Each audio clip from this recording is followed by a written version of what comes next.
the current president. He's running for re-election. Oh my God, we were so shocked. Let's take a look. Now official in writing, right there, also in video, President Biden says he wants to finish the job and wants to beat what he calls MAGA extremism again. When I ran for president 4 years ago, I said we're in a battle for the soul of America, and we still are. The question we're facing is whether in the years ahead we have more freedom or less freedom, more rights or fewer. I know what I want the answer to be, and I think you do too. This is not a time to be complacent. That's why I'm running for re-election. It was exactly 4 years ago today that Biden threw his hat in the ring for 2020 and warned voters then about Donald Trump's rhetoric. Let's go to the White House now. CNN's Arlette Sides is there. Arlette, we've seen the president on video today. What do we expect from him live and in person? Well, John, in a little over an hour, President Biden will be holding his first public event. What the fuck? What are they mowing the lawn of the White House? God damn it. Wait. What's happening back there? The buzzing is like ridiculous. And since officially rolling out his re-election bid, the president is expected at around 12:30 to speak at a union conference here in Washington. What do you mean? For people saying like, why is he running? Are you crazy? The incumbent's advantage is dramatic. It's very important. It doesn't matter if he's 700 years old. It's too late. He already won one time when he was old, knowing full well that, like, you know, by the second time he was running, he was going to fucking run again. Giving up the incumbent's advantage and just like having an unknown entity where the Democratic Party's lineup is not exactly strong to begin with is going to be silly from the perspective or from the opinion of the DNC. You know what I mean? It makes total sense. Having someone go up against, like having someone take the mantle from him could have been an option, but instead we went with Kamala fucking Harris as the VP. So good luck with that. Imagine, do you want the Republican Party to like absolutely fucking dominate the field with their dog shit fucking candidates? Because if there's one person who can't beat Donald Trump in a toe-to-toe matchup, it's the charisma black hole, Kamala motherfucking Harris.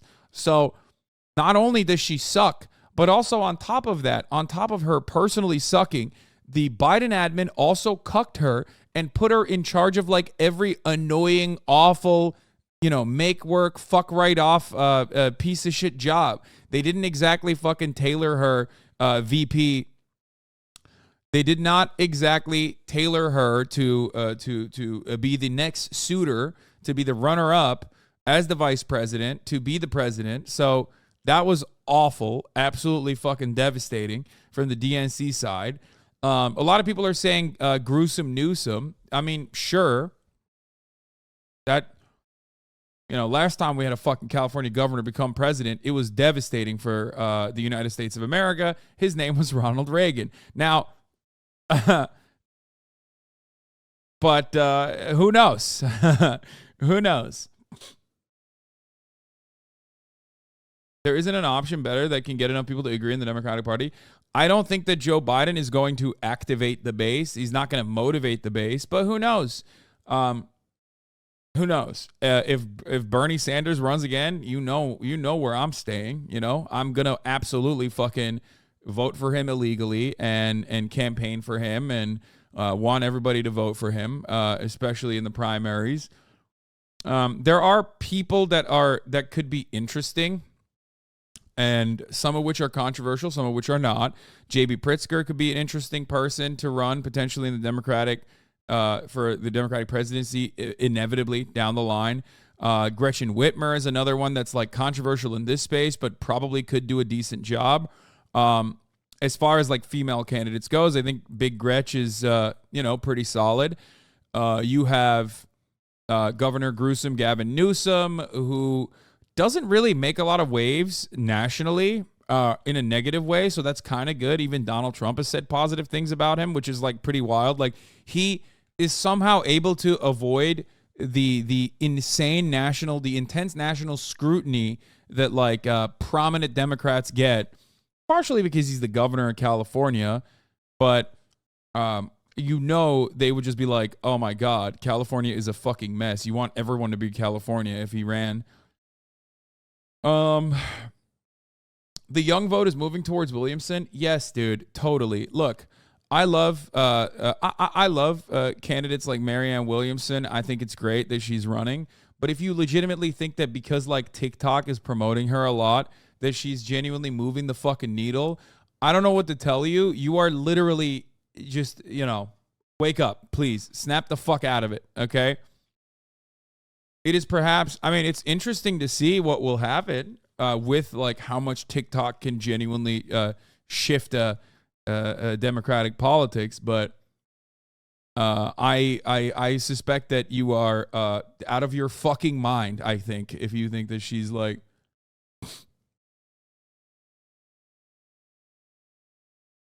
Just like Chang gangers? Yeah, Yang, you mean, right? The Yang gangers? Isn't that what it was called? Like the Yang gang. Not Chang, you fucking weirdo. Or Chan.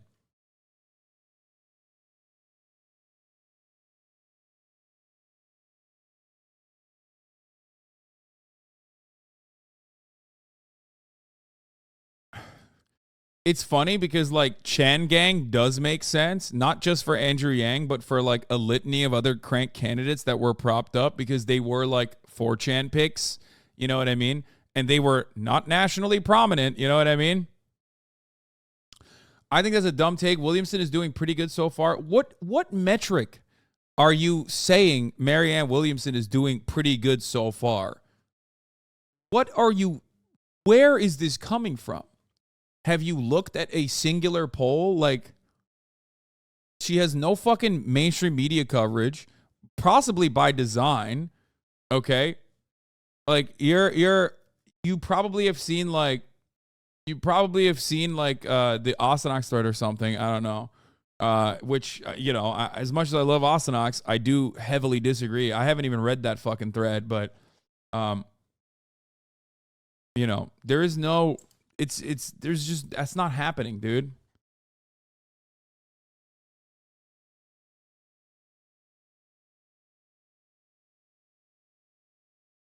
These people are crazy. There will be no debates. The Biden record, 12 million new jobs, inflation down 50% from its peak, record wage growth, real GDP growth in Q1, still at 2.5% bipartisan infrastructure act, CHIPS and Science Act, Inflation Reduction Act, largest climate investment in U.S. history. Yeah, see, Faustini is actually good for this kind of shit. Let's be real.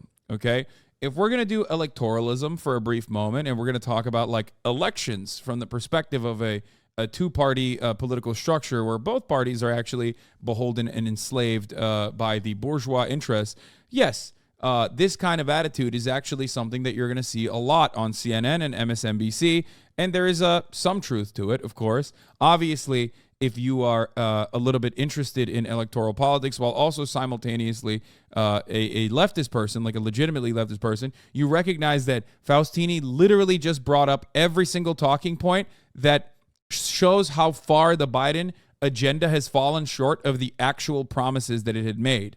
Okay? But, he is a neoliberal Democrat at the end of the day, even though he claims that he's not. And neoliberals got a neolib, you know what I mean? Oh, man, it's not. Politics is the art of what's possible, sir. That's why we got to make concessions before we fucking move forward. Notice how this dude did not fucking bring up one of the most tangible and important fucking things that the Biden administration did, which was the abolition of student loan debt relief, the abolition of student loans. Why the fuck would you not bring that up? That is gigantically important. But guess what? One, it's being held up in the courts in some ways. Two, neoliberals don't give a fuck about actual tangible policies that like dramatically change people's lives. And three, okay, the Biden administration is not even pushing for that much. Ending the Afghan war is a big one, but unfortunately that's been sullied by the mainstream media. Liberal mainstream media absolutely did everything they can to shit on him for doing that, saying basically saying I thought you would be proud of me for not bringing up foreign policy, and I didn't mention student loans because of the courts. No, student loans is important. And as far as foreign policy goes, the Afghan relief withdrawal was actually not bad. What we did after the withdrawal was way worse.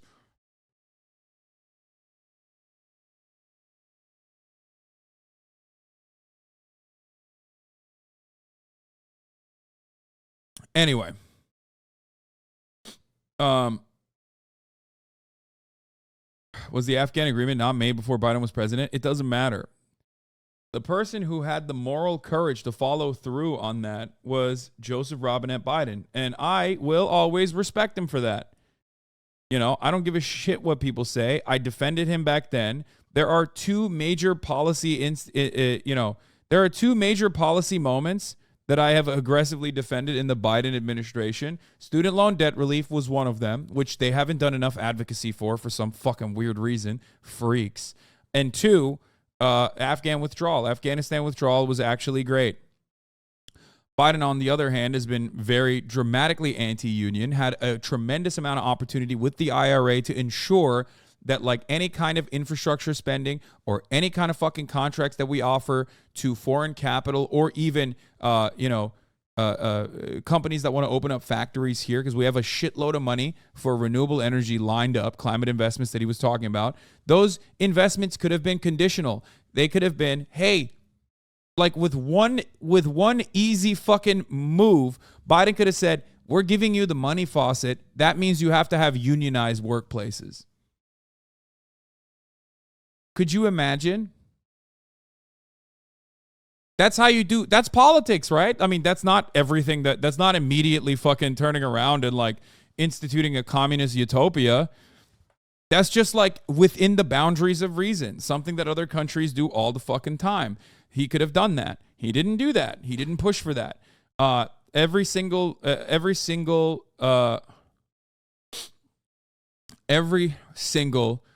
legislative agenda item that Joseph Robinette Biden has pushed for, that he claimed he was going to get through, has been eviscerated, shred to fucking bits by the rotating villain within the Democratic Party before it even reaches the other side of the fucking aisle. Kyrsten Sinema and Joseph Manchin have deliberately and successfully made piecemeal out of made mincemeat out of every single fucking thing that the Biden admin has tried to put together, and they got no punishments for it.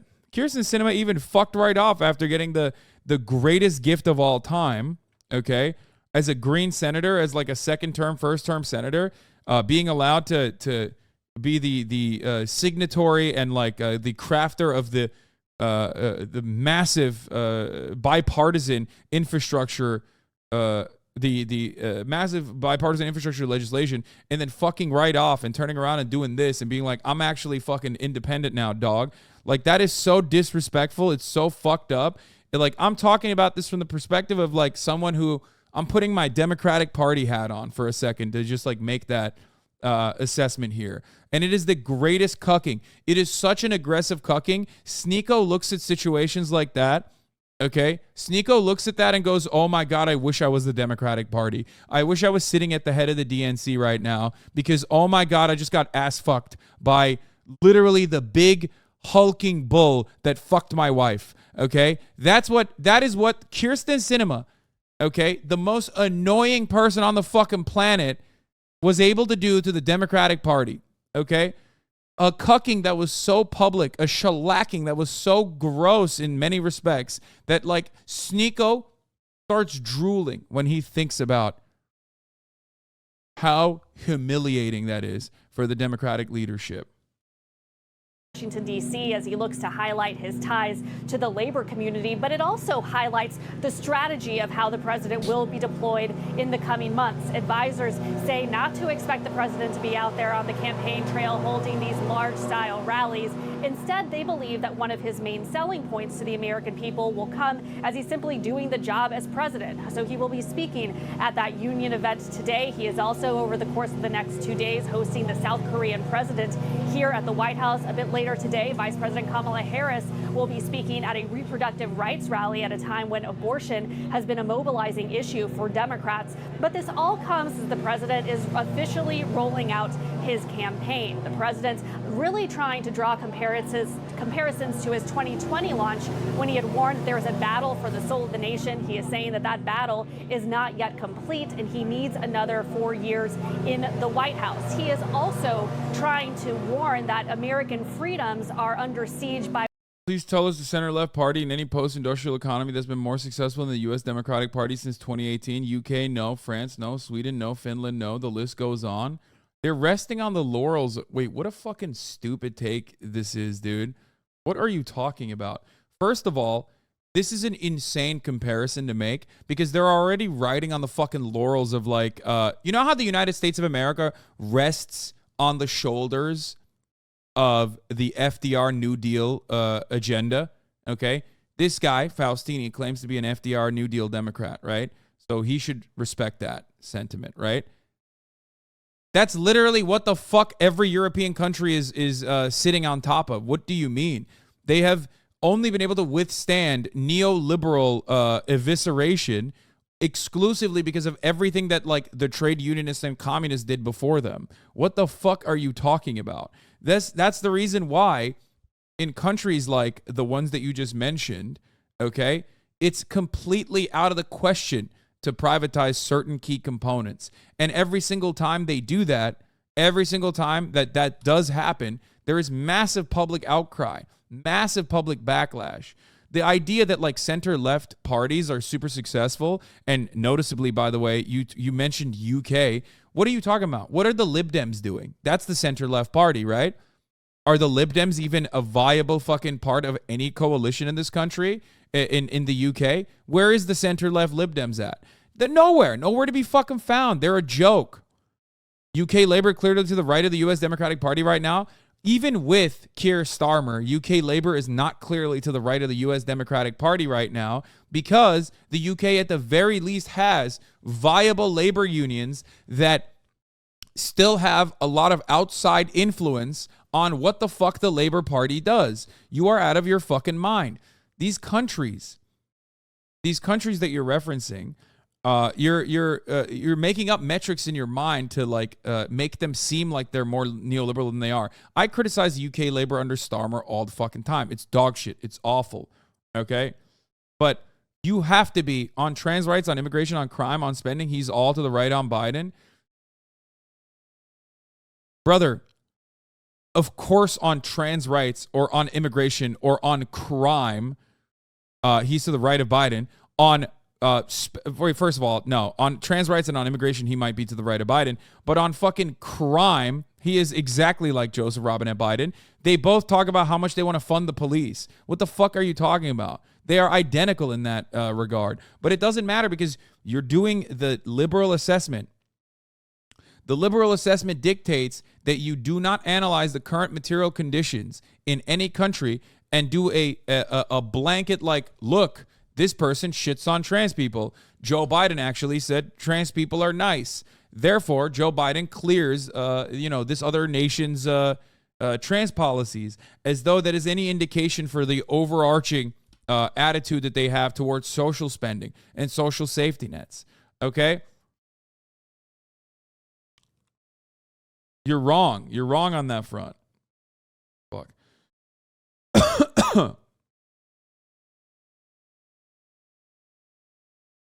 Anyway, like I said, we're talking about fucking labor, UK labor, okay, which is in its current existence is definitely closer to center left, even though that is a funny and cute little way to claim that like to take ownership of the Labor Party, a party that was built around labor, is pretty funny when Lib Dems exist. Why did you not bring up Lib Dems for some weird reason when we were talking about UK politics? Is it perhaps because you recognize that the center-left party, the real center-left party, liberal Democrats, are actually non-viable? They are just absolutely fucking a non-entity. Is that the reason why you wanted to make yourself seem? You wanted to make it seem like liberal Democrats are doing the most. All because we had this conversation about like where liberal Democrats are. They have all, or where center-left parties are. In the United States, where the Democratic Party is, versus every other fucking country.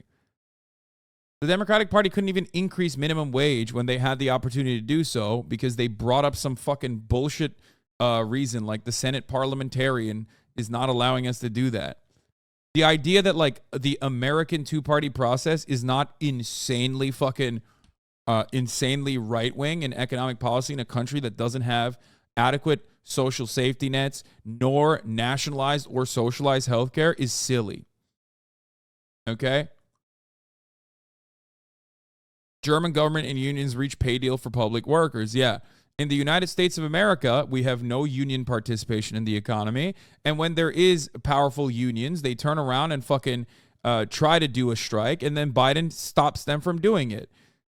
Okay? Even the Starmer labor, okay, under Starmer's leadership, the Labor Party basically fucking avoided talking about the potential strikes.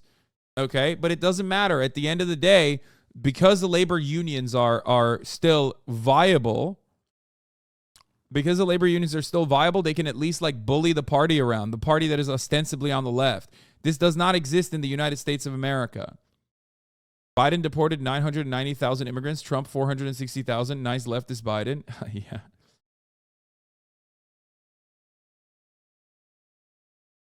Yeah. Ultimately, regardless of what fucking Keir Starmer says or does, what you fail to consider in this process is that due to having a nationalized healthcare system, you have the Tory party in the UK literally running to the left of the Democratic Party. They are lying, right? They are going to implement austerity measures regardless, but at least they fucking lie. The Democratic Party doesn't even lie about wanting to, to fund healthcare. Whereas the Tories do. Remember, Boris Johnson lied and said after 9 years of austerity, we are going to fund the NHS. Can you imagine having an NHS? Lol, we don't have that. Or can you imagine the right-wing Republican Party being like, we are going to do socialized medicine and we're going to fund it?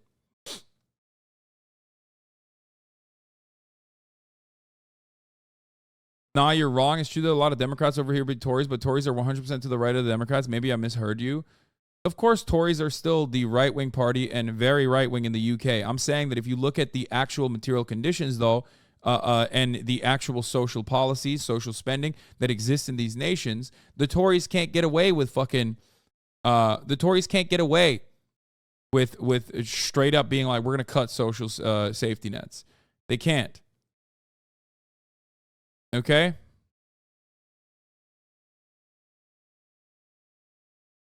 God damn, I have a headache. Let's get back to Joseph Robinette Brandon running, though. What he has described as MAGA extremists. And in that video, he used those images from the January 6th insurrection, as well as highlighted two Republican men, one of which who could be his matchup in a general election come November 2024. Take a look.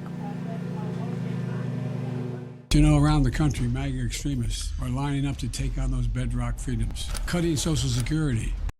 I want to watch the full one, not like cut piece by piece. Labor is more center than how your right-wing, your Democrats are. What? You say that, but Labor is now running to the right of the Tories on the NHS. They're hinting at privatization. Yes. Fuck Keir Starmer. I understand that. I doubt that they will actually. I don't know what the fuck Labor is going to do.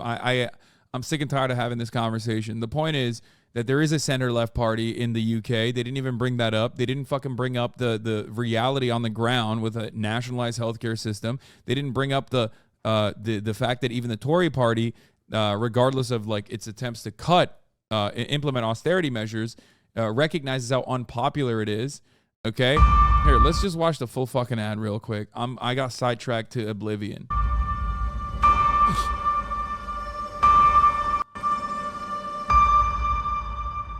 The Lib Dems are not center left, Hassan. No, they're supposed to be center left. Freedom. Personal freedom is fundamental to who we are as Americans. There's nothing more important, nothing more sacred. That's been the work of my first term, to fight for our democracy. This shouldn't be a red or blue issue.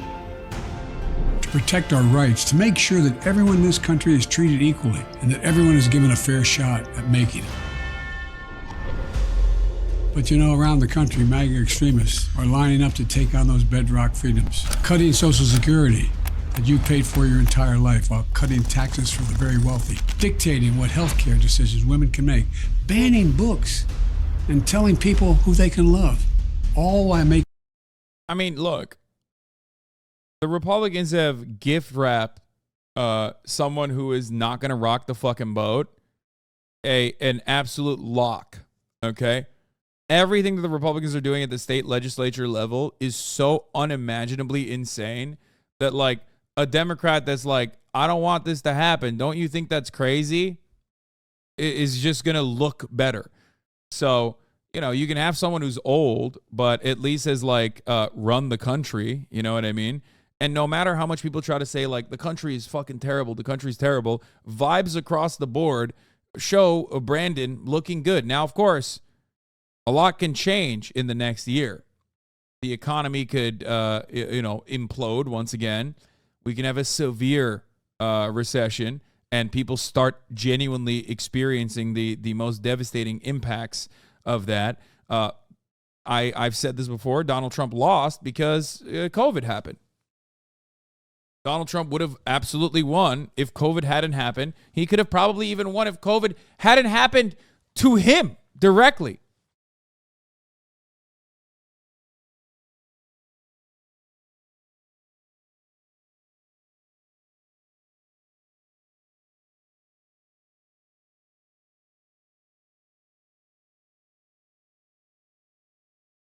Senator Bernie Sanders says he's endorsing Biden for re-election. Yeah, I mean, it's over. It's Jover. Making it more difficult for you to be able to vote.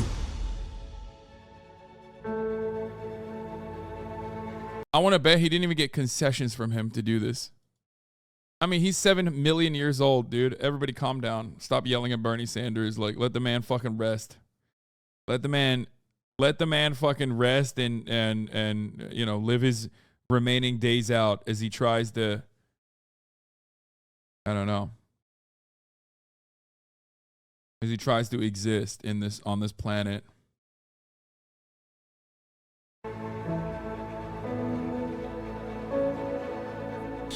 When I ran for president 4 years ago, I said we're in a battle for the soul of America, and we still are. The question we're facing is whether in the years ahead we have more freedom or less freedom, more rights or fewer. I know what I want the answer to be, and I think you do too. This is not a time to be complacent. That's why I'm running for re-election. Because I know America. I know we're good and decent people. I know we're still a country that believes in honesty and respect and treating each other with dignity.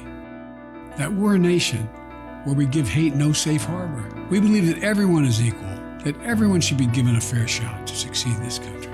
Thank you for choosing us. Every generation of Americans has faced a moment when they have to defend democracy. Stand up for our personal freedom. Stand up for the right to vote and our civil rights.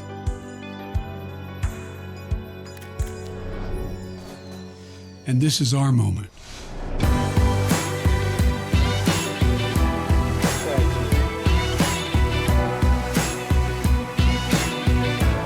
It's kind of wild that, like, you were president for 4 years. Like, when Donald Trump ran, like, he kept saying we're going to make America great again because he didn't really have a lot of, like, bona fides to point to.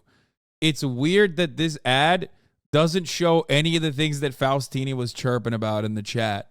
Like, the least Biden could have done has been like, we gave money back to the children, Jack. They're not crippled by student loan debts. You know what I mean? Like, just point to, like, tangible policies. Like, largest Largest infrastructure spending package of all time, Jack, and we did it bipartisan.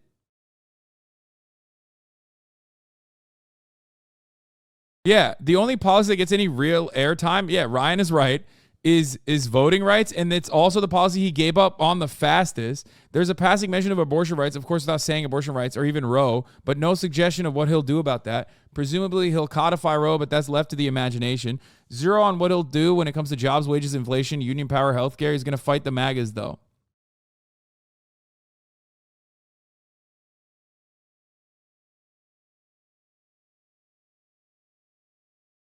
When's the last time a president won an election on tangible policy?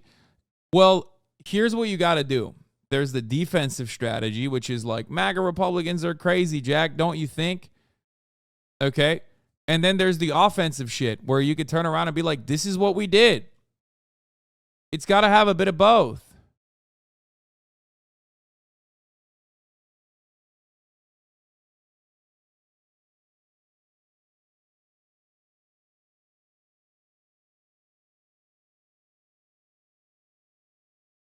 And he hasn't talked about any of the shit that he has supposedly done. Anyway, the RNC response to Biden's announcement. I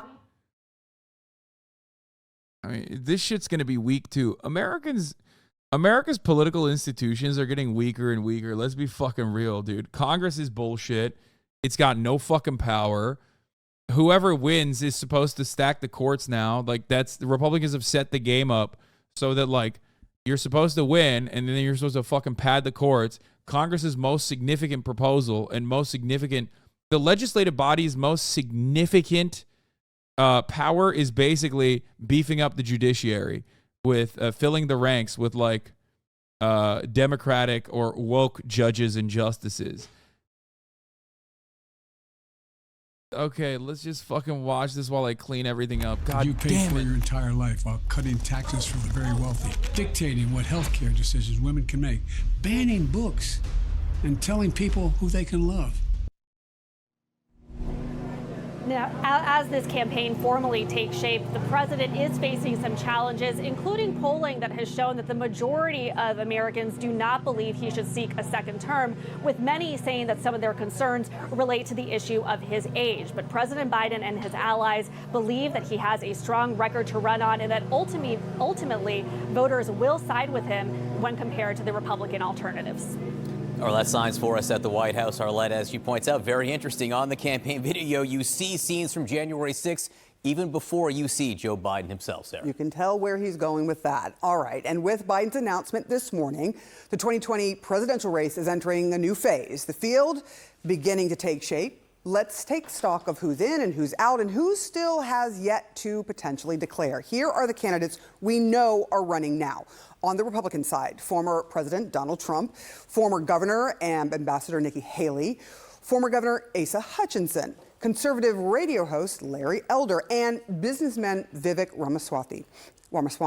On the Democratic side, the declareds are obviously the front runner, President Biden. Then there's Robert Kennedy Jr. and Marianne Williamson. Here are the potential candidates we are tracking, all of them Republicans: Mike Pence, Liz Cheney, Chris Christie, and yes, Ron DeSantis still has not declared.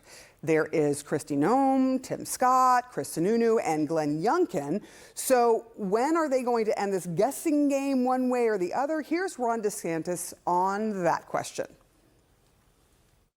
We got a legislative session that we're working on. We got a few more weeks to go with that. We're going to be putting up a lot of wins on the board, and so I'm not going to be making any announcements before that's concluded.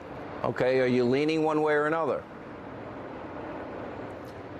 Stay tuned. All right, so if you pull out your calendar, here's what he's saying. The Florida legislative session ends on May 5th, so he said stay tuned. That might end shortly thereafter. On DeSantis, Mike Pence says he'll decide, quote, well before late June, and in the meantime has been making multiple visits to critical primary states. And Chris Sununu says he will be announcing his decision before the 4th of July. Kate? Joining us now for more on this is CNN political commentator, former Obama administration official Van Jones. It's good to see you, Van. So we saw that video announcement from President Biden this morning, rolling out officially his reelection campaign. Themes, first word out that you hear from him, freedom. Themes that you see throughout: fighting for abortion rights, threats to democracy through that January 6th imagery, gay rights, voting rights, less check my record, more the fight isn't over. What did you think of it? Well, you know, one thing about Joe Biden, he has always been underestimated. He was considered a lightweight in the Senate, but, you know, he is a winner. And I think it's hard when you've won vice president twice, when you've won the presidency twice, once, to not want to do it again. And so I don't think anybody's surprised that he's running. I think the themes that he's talking about are interesting, because this battle about freedom, you hear both sides saying the other side wants to take away your freedom to speech, your freedom for your Second Amendment rights. You know, we're saying that the other side is trying to take away democracy itself. So I do think he's right on target with where a lot of concerns for Americans are. We're concerned about the economy and about our democracy, and I think he's lining up his forces for this fight. Do you think it's possible, with when he's been in politics as long as he has, when he's been president then for 4 years, that he can run on something that it's not a referendum, it's the fight yet to be fought? Look, I think all elections are about tomorrow more than yesterday. I mean, he has done an extraordinary job. I was also very pleased to see how prominent Kamala Harris was in that 30-second. Yeah, I mean, there were people who were wanting him to back away from her, wanting him to throw her overboard, et cetera. I think he's sending a very clear message. They are a team. They got there together. They're going to stay together, and they want to win again together. And by doing that, I think he expands the playing field. He can be at the White House doing what he does. She can be out in the community doing what she does. And together they can, I think they're a double threat already, whereas the other people on the Republican side, they've got to do it all by themselves. We can put up for our viewers some of the recent polling, though, that shows the challenges that he does face. It's in some way, shape, or form, which is very clear that even Democrats aren't entirely jazzed about him running for re-election again. What do you think his biggest challenges are, though, Van? Well, I mean, he's old, or you just can't get away from the fact that he's the oldest president we've ever had. People, unfortunately for him, people remember him when he was a young guy. He's been around for a long time, so people have, they can compare him to who he was 20 years ago, and so, but that said, when he announced 4 years ago, it was a yawn. When he announced 4 years ago, people said, so what? He's too old. He's too out of touch with the progressives. He's too conservative. He's yesterday's man. They said that 4 years ago, and then he destroyed the field, became the nominee, and beat Donald Trump. I mean, this is like revisionist history. He didn't destroy the field. He basically got Obama to clear the field out for him through backroom deals. Except for, remember, one candidate who never left the race for some reason, Elizabeth fucking Warren. I wonder how that worked out. I wonder why it worked out the way that it did. Just cut us off. It's for the best. Yeah. Half the field quit and endorsed him. He hadn't stepped foot in like half of these Super Tuesday states. Anyway, I'm not going to fucking relitigate it. It's fine. So I just think, 4 years later, I think we should remember, we didn't think he could pull it off 4 years ago, and look what he's done. So when you know that he needs to hold independent voters like he did in 2020, just to remind folks with the exit polls from 2020, in order to win election and re-election this time, what then do progressives want to hear from him so they as well are motivated to turn out for Joe Biden once again? I think the progressives are in a good position because he gave so much to the progressives in the first 2 years when it comes to just, historic legislation, everything from, climate to the CHIPS Act, marriage equality. People forget about that. He did a lot for the progressives in the first 2 years. This guy was a Maoist. Dude, he did so much for the progressives. Dude, he was so progressive. Joe Brandon. I like the people that, from the people that wrote Joe Brandon is the FDR of this generation, comes Joe Brandon is literally still the FDR of this generation, even if he didn't do any of the things that he promised he was going to do, and was like absolutely eviscerated by his own party every step of the fucking way, and didn't really push for a lot of his agenda or punish any of the people that eviscerated his progressive policy promises.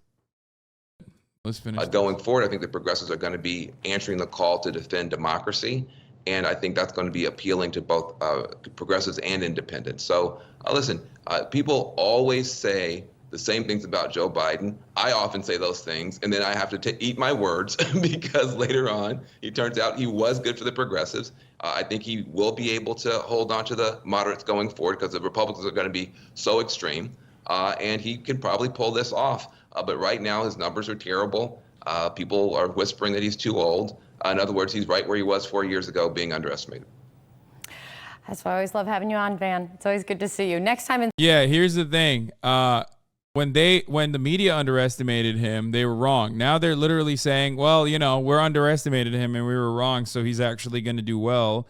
So, which means the negative thing will probably happen once again. It's the same as like the Mad Money. It's the inverse Jim Cramer. The media is always Jim Cramer. Whatever they claim is happening is the opposite. So anyway, Brandon, finish the job. We, the people, will not decide. God love you.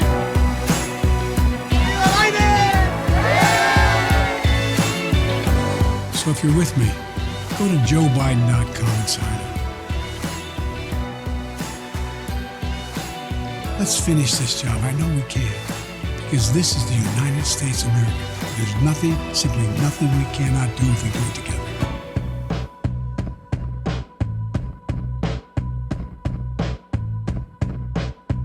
It's the meta to have like decrepit old men who are basically fucking dying.